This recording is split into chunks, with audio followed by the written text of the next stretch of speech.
What's going on, everyone? We got some more awesome cards to cover, so let's jump right into this. First up, we've got another ambush. Dragon's Presence. So, correct me if I'm wrong, but I believe this is the first yellow ambush we have seen. So, it's kind of awesome.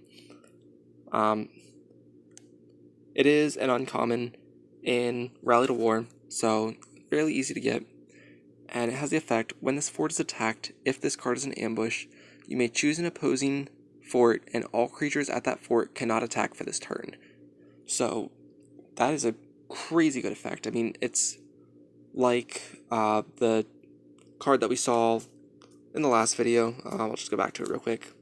Teriel, High Priestess, where it just stops your opponent from attacking. So, I think that's really cool. I mean, the only downside to that, aside from resting them, is that they can still block with those creatures then. So that's the only reason I don't really care for the creatures cannot attack effect. But when you pair it with like a black deck, it doesn't really matter because you'll be destroying them anyway. So moving on to the next one, we've got Kadar Dragon Mage Adept, a 4/4/4 yellow card, so pretty average stats. And then its effect is when this creature is summoned, draw a card for every 2 of your yellow creatures.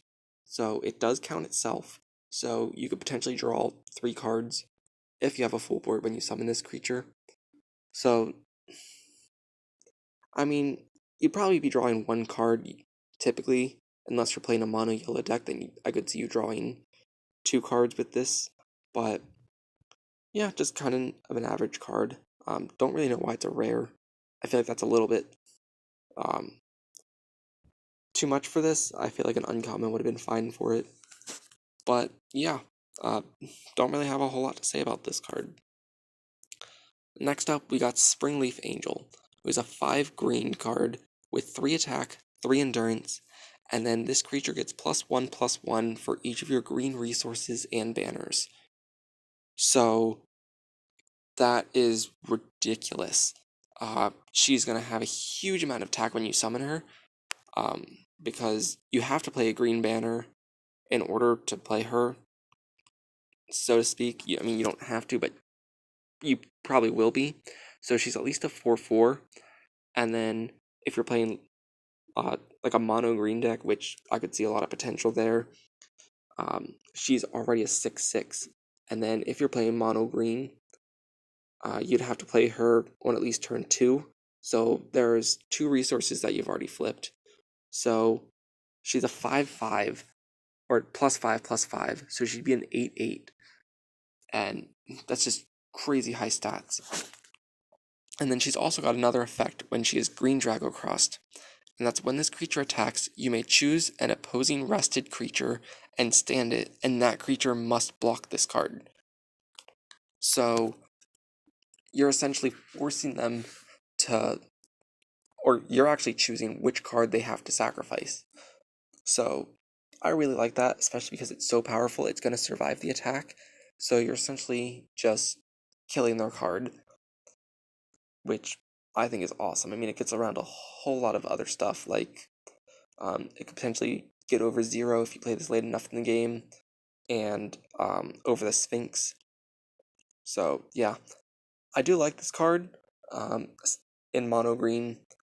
Don't know if it would be used in a deck that you only run 1 green banner. I mean, it might be worth running 1 of these, but I think mono green is where this card shines.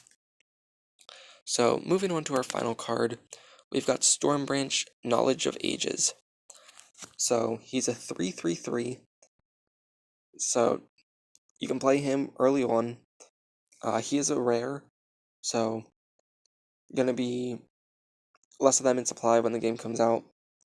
And he has 2 effects. First, when this creature is summoned, if the number of different colors among your creatures is 3 or more, you may choose one of your resources and return it to your hand. If you do, put the top card of your deck into your resource zone. So the downside to this is that you have to have at least 2 other creatures on the field of different colors. So you do have to play, you can't play this in a mono green deck, but what I like about this is it lets you essentially reuse one of your resources, or at least get it back to your hand, so that way you can play it, because sometimes if you need one particular card, and if you're running a 2 of, then when you resource it, that leaves one in your deck. So this card allows you to add it back. You don't really need to search it out. So I do like this card, and I really hope it gets some use. But yeah, we'll find out. So, anyways, second effect. When it's Drago crossed with any colored dice, if the number of different colors among your creatures is 3 or more, all of your other creatures get +1/+1. So, I really wish it would boost itself. I feel like it would make it a better card. That way it's a 4/4, just something a little bit better. But it does give all of your other creatures +1/+1, and sometimes that might make a difference, but I think more often than not, it's not really going to matter unless you're trying to break that 6 Drago shield.